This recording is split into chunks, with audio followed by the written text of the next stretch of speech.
I've been getting a lot of change out of howlongtobeat.com, a website that gives a game's average completion time, either just a mad dash to the end credits or to 100% completion. And that's important for me because I own a lot of games that I haven't played yet, and it's nice to know which of these are going to take a long time to get through. I like to think my time is precious.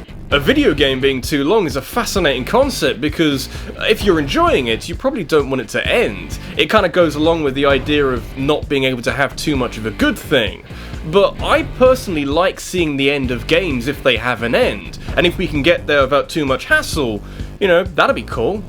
In a way, this title is wildly incorrect. By all reckoning, a video game can't be too long. I don't think from the outset I've seen the amount of time that can be put into a video game and thought, nope, they've gone too far this time.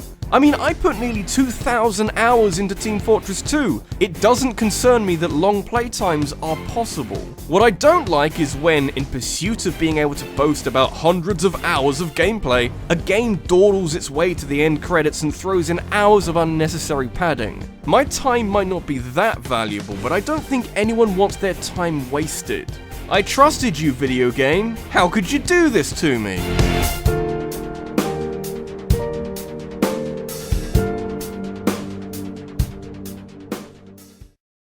Every time I start a new game, I find that I'm more hesitant with RPGs than with other genres. There's nothing wrong with them, but I know that they take a little while to get going, and if I enjoy them once they do get going, that's an automatic 40 to 50 hours of my time that I'll be putting towards a lot of turn-based combat. RPGs by nature aren't overly long. They tend to tell large stories with a huge cast of characters, but I've played plenty of games in the genre with enough pace behind them to keep me engaged. Even Pokemon games, and there's a lot of shit to do in those. Those games are a little special though, because the huge roster of Pokemon allows for on-the-fly customization to help prevent anything getting too stale. But despite that, Pokemon Diamond and Pearl are slow video games. Very specifically slow, because there's not a ton more content in these games, but it still takes significantly longer to get through all of those gyms, and the Elite Four, and the Evil Team of the Hour, but how?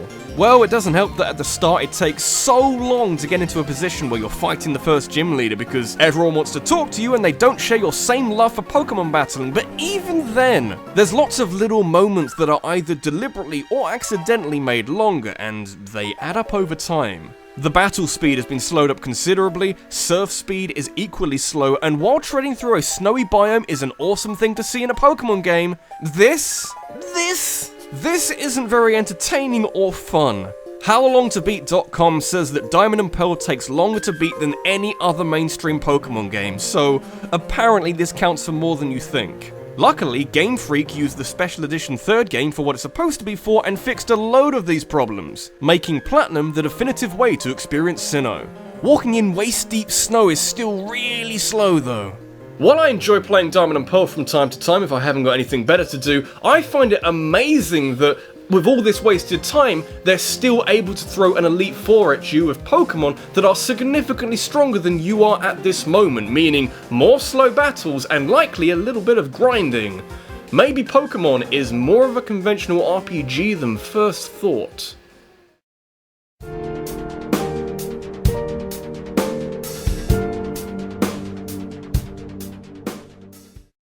Some genres aren't suited to being associated with lengthy gameplay, almost entirely down to running out of ways to inject variety into the gameplay. Shooters, for example, really bad idea to take the playtime too far because there's only so many ways you can shoot a bad guy. But it could be worse. It could be an overly long horror game. I don't care how much Stephen King or Bram Stoker you've read, there is a limit to the variety you can put towards scaring someone in a video game. I'd say it'd be impossible to make a long game where you're throwing jump scare after jump scare at the player, but maybe one of those clever horror games where they build atmosphere in the right way with the intention being to unnerve and disturb. Maybe you could make that long. Well, that's the interesting thing, because all of your favourite horror games don't typically take too long to reach the end. It's usually the hesitancy you experience while playing them that might push your playtime beyond 8 or 9 hours. Or maybe a more complex story. Or maybe not knowing when to stop. While Alien's colonial marines will go down in history as an example of false advertising, Alien Isolation is more of a landmark for modern horror games because it's actually really good. Atmosphere is layered thick as you're constantly looking over your shoulder for a very angry xenomorph who can kill you at any time, and for the first 8 or 9 hours, this game is terrifying. Definitely the closest any video game has come to replicating the feel of the movie. Well, 8 or 9 hours is only about halfway through Alien Isolation, so what happens in the second half? Well, the same thing actually. You spend a good 18 hours skulking around hoping to avoid this horrific alien, but it doesn't take too long for diminishing returns to kick in. There comes a point when the xenomorph stops being scary and starts becoming annoying, and if you ever get to that stage in a horror game, your game has gone on for way too long.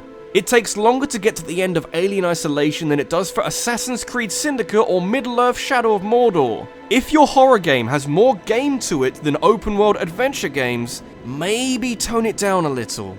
It's the repetition that kills you.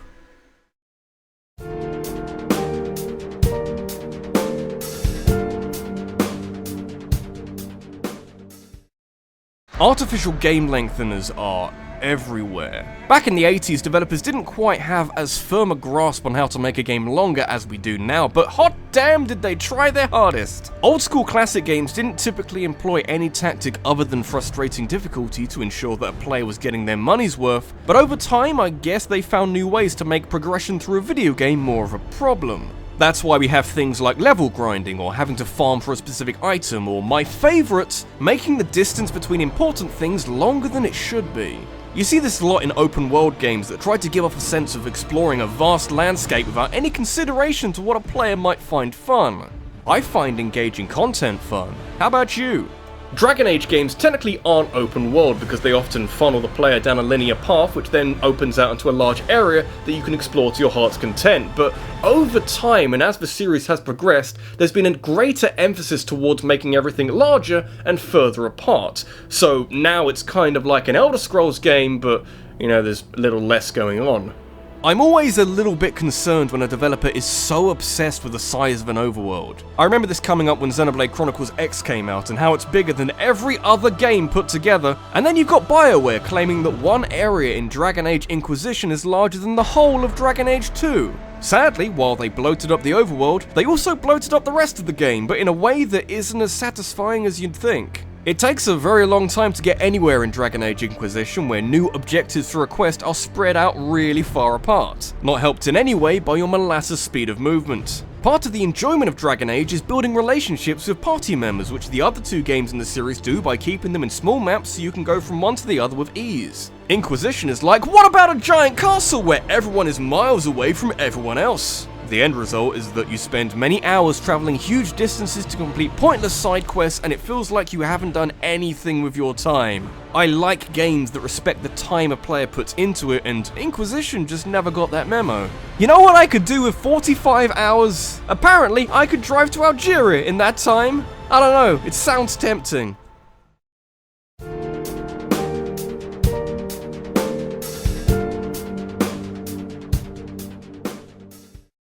You begin to get the sense that large open-world video games can't justify the size of their overworld if they don't fill most of it with shit to do. Which is fine, and I reckon encouraged if you make it optional, but by doing this, there's a chance a game will take a moment out to ask the player to do some mandatory exploration. This is a very interesting concept that isn't actually as bad as it sounds. Zelda games do this fairly regularly. In fact, minus Breath of the Wild, which is its own separate entity, you can find evidence of this kind of padding in the last 3 3D Zelda games: Skyward Sword, Twilight Princess, and The Wind Waker. In each of these 3 games, there's a moment where the story loses all forward momentum in favor of forcing the player into a situation where they have to return to familiar settings in order to do something mildly less exciting than you'd hope.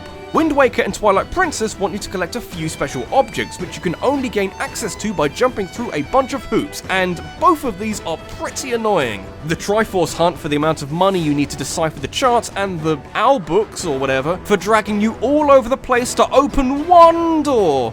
But at least you're seeing the world, albeit against your will. Skyward Sword isn't so kind. For one, Skyward Sword has no genuine fast travel mechanic, so getting where you need to go when you need to learn the Song of the Hero always takes longer than it should have. Unlike Wind Waker and Twilight Princess, Skyward Sword doesn't use this as an opportunity to force some exploration out of you. Instead, you revisit the same 3 linear areas from earlier in the game, with only one part of this quest taking you anywhere new. The other 2 are a stealth mission and an underwater collectathon, and wow, I wasn't holding this knife a second ago. Contrary to popular belief, I like large parts of Skyward Sword, but having been through 3 dungeons to find Zelda and then another 3 to fix the Master Sword, only to go on some stupid quest to learn a song that takes me to another dungeon which only then lets me access the final boss, that was where I realized that I might not like this game as much as I wanted to. Not to mention that going to the desert part of the quest first and talking to the wrong people can break the game and prevent you from going any further. It's a bit drastic, but, you know, clearly someone wanted an early out. I really don't blame them.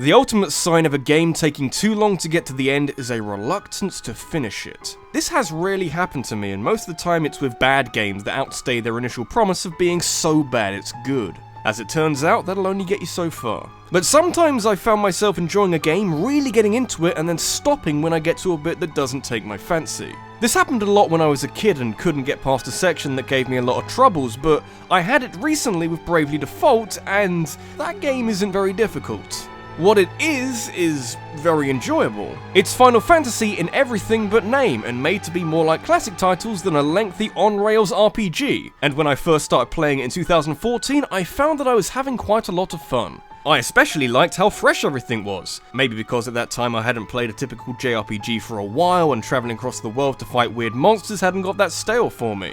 3 years later, and I still haven't beaten Bravely Default, and that isn't because there's just that much content to go around. No, but there is a point in the game where you've beaten all the bosses and are praying in front of each of these crystals, which is supposed to fix them, but instead it takes you to a parallel world. So okay, let's go to each of the 4 crystals again, defeat the bosses again, and pray in front of them again, and see what happens. Oh, another parallel world?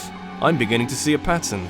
A pattern that would work really well in a movie for the sake of comedy in a "oh look, we're doing the exact same thing over and over again, how quaint" kind of way. But in a video game, you're the one who has to go through with it. You're the one who has to pray in front of these crystals every time and fight those same bosses over and over again. I don't really care what kind of angle you're trying to approach it from. Every time you repeat a section without changing anything, you suck the life out of it. Any enjoyment you may have had fighting these bosses is overwhelmed by the sense that the game is royally fucking with you. I gave up after the second repetition because I had better things to do, but apparently it goes on for at least 4 chapters, so I reckon I made the right decision. You can be as self-aware as you want. I'm still gonna hate you for it.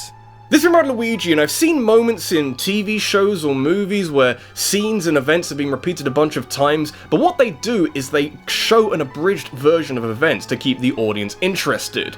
Bravely Default doesn't do this, and in fact it drops the ball so hard that it goes from being an easy 9 out of 10 to being a game that I didn't finish out of principle. I also didn't buy the sequel, so there's a lesson to be learned here.